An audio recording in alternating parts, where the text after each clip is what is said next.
inciting incident, right? My health journey, my call to adventure, but I made so many excuses, before I actually reached out to her a year later. And so I met her in 2019. I could have been in great health going into 2020. Instead, it took me that long because of, what Elise is saying about the fear, about all the doubts, about all those negative, those wolves that we all have. And, but when I finally did reach out and just silence the voices, and actually I was sick and tired of being sick and tired, and I knew I needed a change. And but when I did, it really changed the trajectory of my health, my finances, my life, my career. Everything shifted, even my faith. I have more energy to get up early and to have that quiet time, because if I don't get up 2 hours before I should start my day, then I don't have time for myself. And that's really important to me. That's where my writing, that's where my scripture, my Bible, everything comes in to gets me going for the day. But if I don't get the sleep, don't have that, then that's the first thing that has to go, because you got to do life.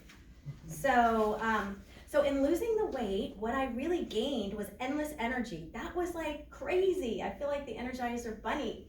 And Julie's saying, you're posting all those things on Facebook. You're exhausting people. Because I started rock climbing. I started sailing. I'm learning how to sail. I started hiking and traveling and dancing. And I didn't have the energy or the time to do any of that. And I'm looking forward to discovering new hobbies and new things. And it also takes mental health too. Mental, emotional, and physical strength to do all those things. Rock climbing just today, it's very physical. When I tried to do it 25 pounds heavier, it was hard. I could not do it. And then the easy stuff is easy, but the hard stuff is hard. It's like rock climbing is a metaphor for life. It's a metaphor for, I was up there today and the wall is like jetting out and I didn't have any strength, and you have to find another way around your obstacles. And then once you find that way, you got to find the strength. And a lot of times it's mental strength. And I'm just like, I don't know if I can grab that, but I'm going to try it. And I did. And I got all the way to the top. But before, I might have just given up. I wanted to give up, but because what I've learned, health is not just physical, it's mental, it's emotional. So that I gained endless energy, a passion for lots of new hobbies, mental strength to handle all the stress that I dealt with over the last year with my mom and dementia, making decisions on my own. I really didn't have any family help. To move her from independent living out of her house, that was stressful. Am I doing the right thing? Physically moving her and dealing with packing her up and all that, and then spending 6 weeks fixing up her house so I could move into her house, and didn't know what I was doing. All super stressful, but because I had taken care of my health, body, mind, and soul, I was in a good place to do that. The next thing I gained was creativity. So once I got all that, my body, mind, spirit was healthy, then I felt my creativity return. And currently I'm writing a journal devotion on how to find peace in the present, or the present. Because over the last 7 years, I just had to center myself. I had to learn. It was a process. I had to learn that to silence all the stress out there, I had to focus on one thing I was thankful for. And a lot of times it was just a warm bed, because I didn't know what was going on in my life. I didn't know what tomorrow was going to bring. So I'm writing that, and I'm also writing a novel that's a mystery, another mystery. So I write mysteries. Really hard to write. I don't know why I keep going there, but writing mysteries on some of my dating experiences. So it's really fun. But it's the creativity has returned, and it doesn't feel like work anymore. So that's the main thing. And on that note, because I said I was going to interrupt you. Yeah. So I watched you go from, and this is just the beautiful part of your story, when the budding part, is I remember you saying, I have to write these articles. I've got to write, during your initial check-ins where I have to go write. I have to write these articles, and you were using that. And now when you do your check-ins, I hear you say, I need to go write. I want to go write. I'm working on this and this and this. And it was just whole different excitement in your voice about what you do. And so I think that inspires even me today. so I mean, nobody's perfect. You still slip back into all the negativity, but it's easier to pull yourself out. Like today I was going to the climb gym, and I'm committed to doing it at least twice a week because I'm paying for it. And it's fun, but it's like, yeah, I don't feel like being here. And I posted on Facebook. And then I said, you know what? I just flipped the script in my mind saying, I get to be here. I'm going to work my muscles and I'm going to have fun. And it just changes your whole perspective. But it's a process. It's not easy getting there, but you can get there. And then the other thing I got is a drive, a motivation to keep moving forward. You know, I thought about quitting writing. Like, it's a lot of work. What's the point? You have to have a following.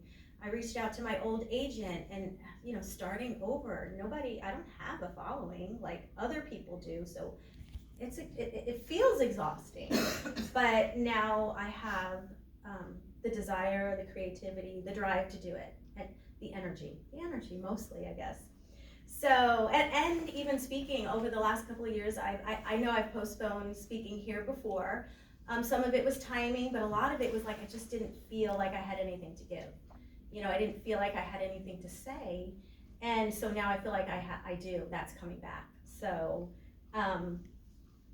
so what I want to leave you with, as Christian writers, you know, we have a message that God has given to us. Sometimes we don't even know what the message is until we start writing it, you know?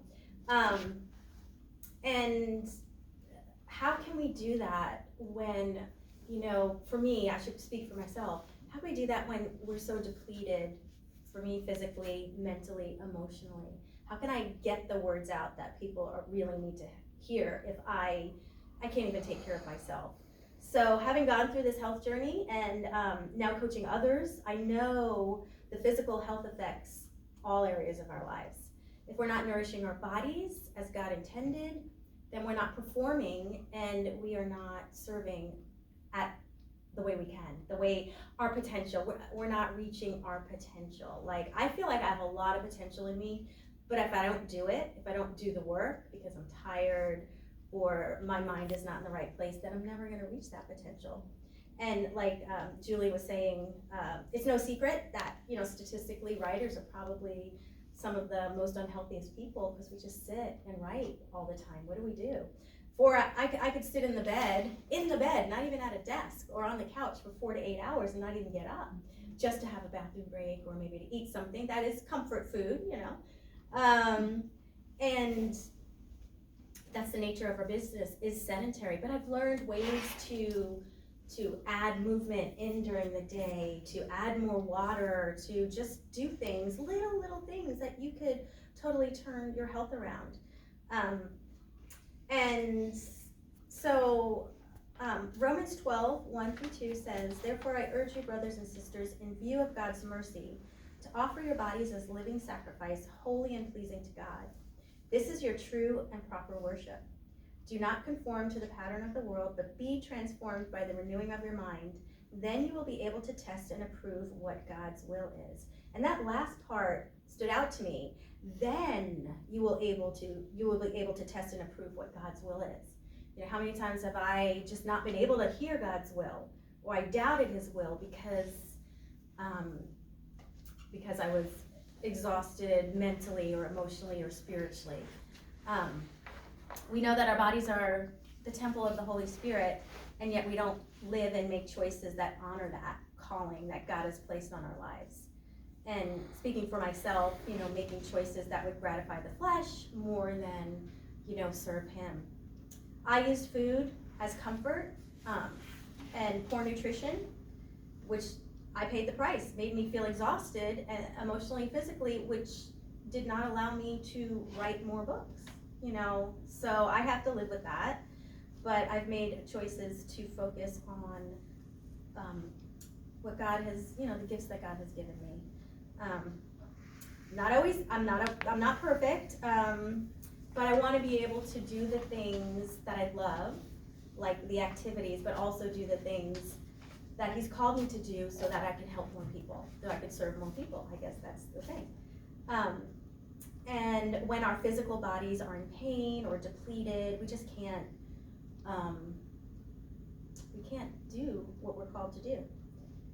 And it takes mental and emotional strength too. It's all related, right? So as Christians, and I think Julie mentioned this too, many times we put others before ourselves. We serve others before ourselves. But how can we best serve ourselves and be servants if we're not showing up? How can we put our best selves out there, I should say, and be servants of what we're called to do, teaching or writing or whatever it is, if we're not showing up for ourselves? So what I thought was a simple article about some woman's weight loss really wasn't about her at all. It was about me, and now it's about you.